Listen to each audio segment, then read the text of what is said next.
People, hello, hi, hopefully we're all doing well. I'm Tom. AJ versus Fury, the fabled Battle of Britain that we've all been wanting to see for so long. How would it pan out in Riyadh, Saudi Arabia, if it were to take place on December 21st? On that, how would Usyk versus Dubois 2 play out if that were to take place instead of the assumed rematch? If AJ and Usyk swapped places.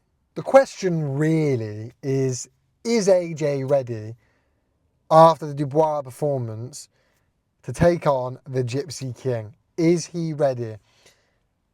And the most obvious answer that all of you are probably shouting at me is no. And ultimately, I can't really disagree with that. I think it's fair to say it was a subpar performance. It was a very subpar performance by Anthony Joshua against Daniel Dubois. But make no mistake, it was also a very good performance by Daniel Dubois. And you've got to ask yourself, how would he fare against Tyson Fury? I think naturally Tyson Fury would go in as a fairly sizable favourite, but I think you've got to ask yourself why.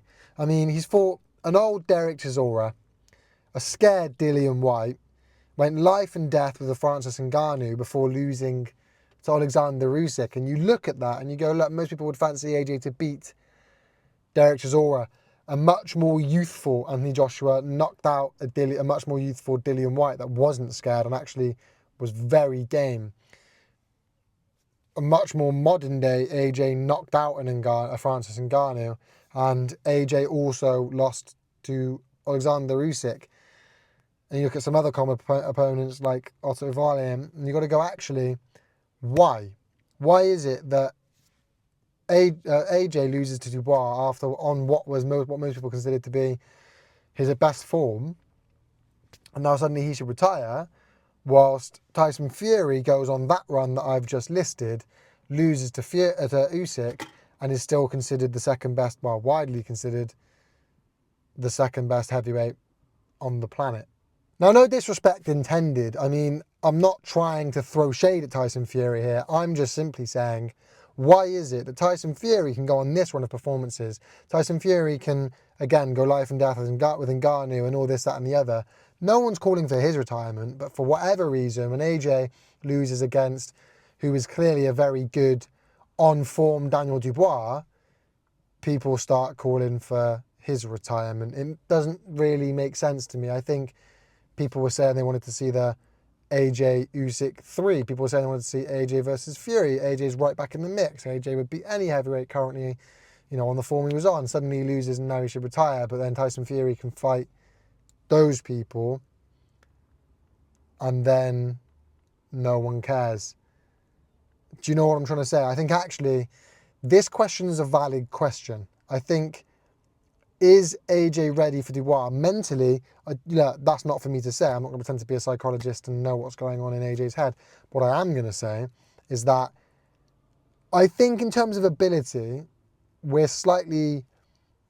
would be slightly overestimating the golfing class here. All I'm saying is I think it's an interesting school of thought. If AJ and Usyk swap places, how would Usyk fare against Daniel Dubois? And how would AJ fare against Fury after they've both coming off losses? I think the Usyk-Dubois one, you can quite quickly sort of say, look,